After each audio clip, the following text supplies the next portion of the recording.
but I didn't dare. 'Cause you huffed, you puffed, and you stopped. Martha Wofford. I work at Aetna as the head of the Carepass Platform. Okay, so that's a pretty big job. What I'd like to know is, what's it like to work at Aetna? Are there very many women in leadership positions, or are you kind of a lone person in the male wilderness? Well, we have a lot of women leaders actually at Aetna. It's been a neat company to work from a cultural perspective in that way. Our former CEO was African American as well, so we have a lot of diversity, both in terms of women and from an ethnic perspective. It ebbs and flows. So we had more women leaders previously who left the company, and then a new tranche who came on board recently. So we have some new women leaders, which is interesting as well to see the very different styles and cultures that they come from. And are you finding that the women in leadership in Aetna, yourself included, are you actively seeking other women to come in, and what are you doing about mentoring? That's a great question, and we actually just started something called the Women's Leadership Alliance at Aetna last year. So we kicked off in the fall with our board women coming and speaking to us who have very impressive backgrounds and talking about what it was like to grow up in the space a generation before many of us and the battles that they fought. And so we've started this organization to try to help. Mentoring is a key piece of it. I actually head the effort to try to bring in outside speakers and have different kinds of conversations take place throughout the company. What we found is, I think it's roughly 70% of the population at Aetna are women in terms of our whole workforce. But it's sort of a pyramid with those workers really being on the front line. So a lot of the people who handle our calls and our claims tend to be women, and as you get to the top, there's a few at the very top, but that sort of management layer is not well represented in terms of women. So the sort of middle management and a level above, we do not have enough women who are making it up through the ranks and ready for those very top jobs. So it's something we're really focused on. How do we actually bring people together, help them proceed through their careers, give them the right sponsorship, the right mentoring, the right opportunities to proceed and make it to the top ranks of the company. And tell us a little bit about your story. So you have a pretty big job.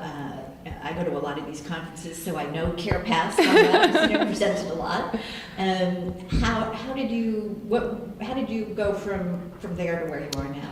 Sure. So I actually started out in the Clinton administration in 1992, right at the beginning, and started the first week of the administration in 93, right after the State of the Union, actually at the Environmental Protection Agency. And I was there for 3.5 years, and then went back into the campaign and worked on the convention and the campaign and the inaugural in 96, and then went to work at USAID, which used to be in the State Department, and then went from there to the White House. And so I spent a good, almost 7 years in the Clinton administration working on policy and was very energized by that. And then I went back to school.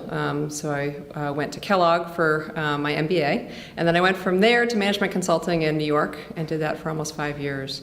And then ended up at Aetna to help lead our Part D, our Medicare Part D effort to expand and bring a new product to the market for the company. So that was really neat to be part of a real startup mentality at a large 160-year-old company.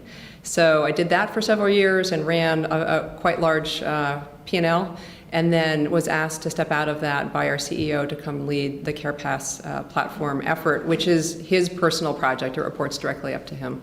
Directly up to the CEO? Correct, to Mark Bertolini.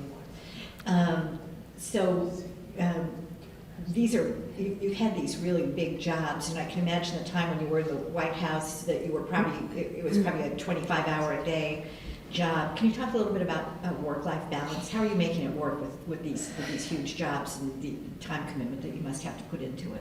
Right. So I think work-life balance is a topic that's very, very important, and very important to a lot of younger women coming up. Because it's challenging to find that balance, and I think the balance is individual by person.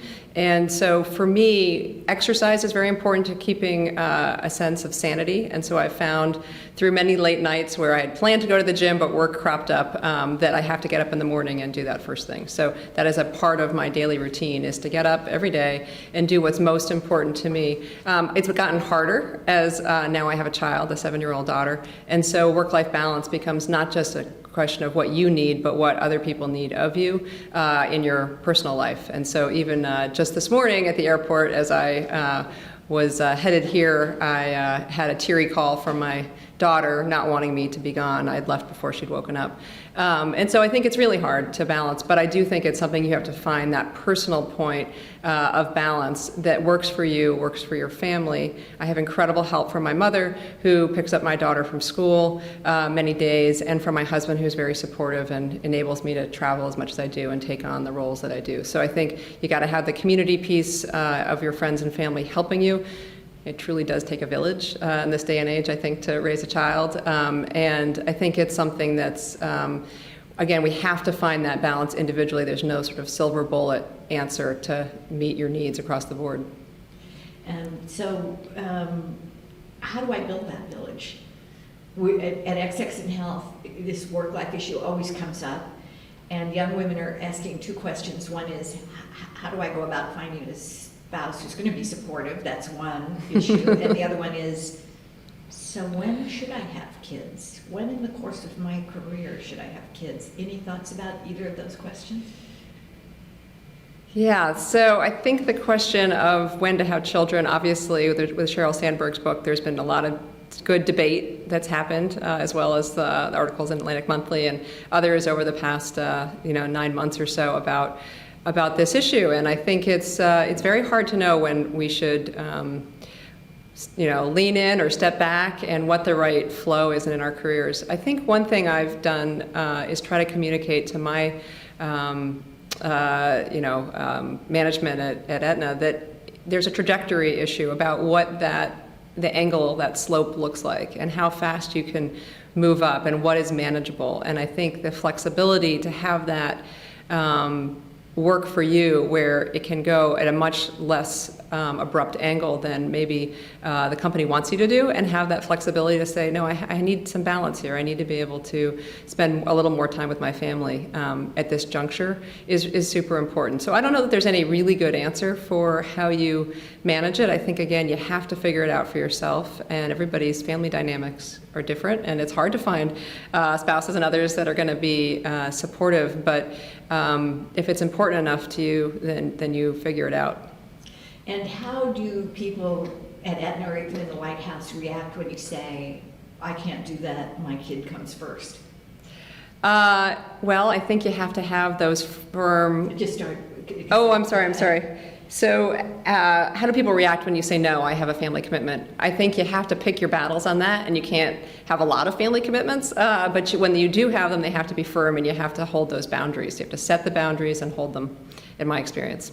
Any examples of male mentors in your career? Oh, absolutely. I've had great male mentors. In fact, I think all my mentors have been male, partly because I've worked in more male-dominated environments. So management consulting, it's almost all male. And so having the right partners who look out for you, help you get on the right assignments, who help you move up through your career is absolutely critical. At Aetna, I've been fortunate to work for the same person for 8 years, who's been an incredible mentor and sponsor to me, to bring me to be at the table from the day that I walked in the company, and to have that exposure and have my thoughts heard by the various CEOs we've had and the other senior leaders. And so I think that's been invaluable, and I think finding that right mentor and sponsor who's really going to help you is invaluable.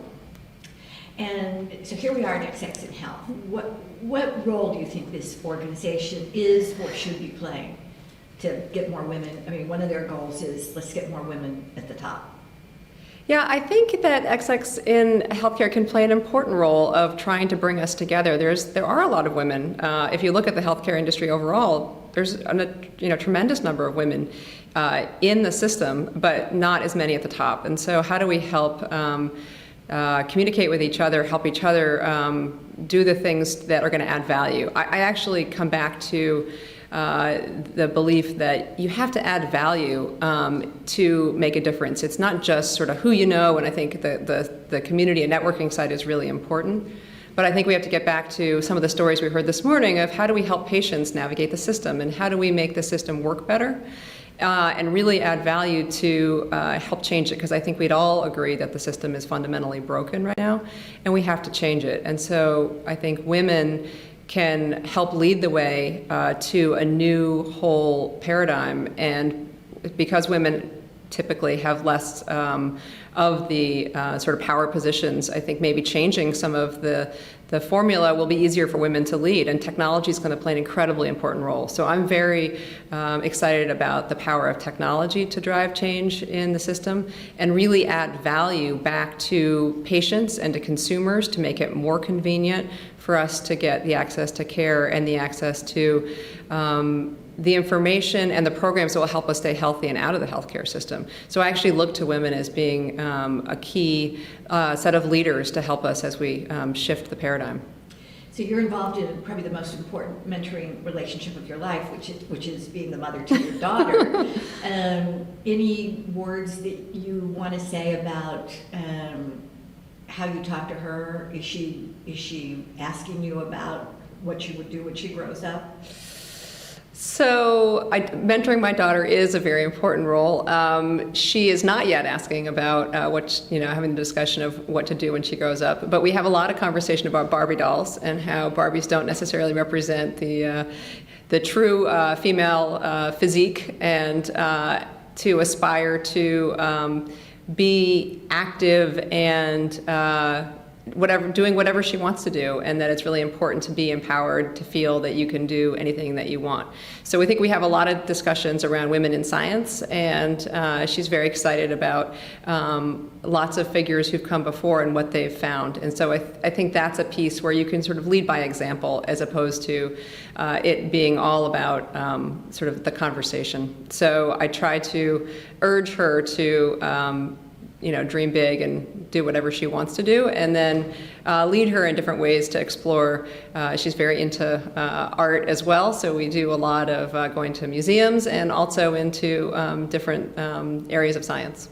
I think it's great that XX in Health has been created and is bringing women together to have these dialogues, so I'm excited to be here today.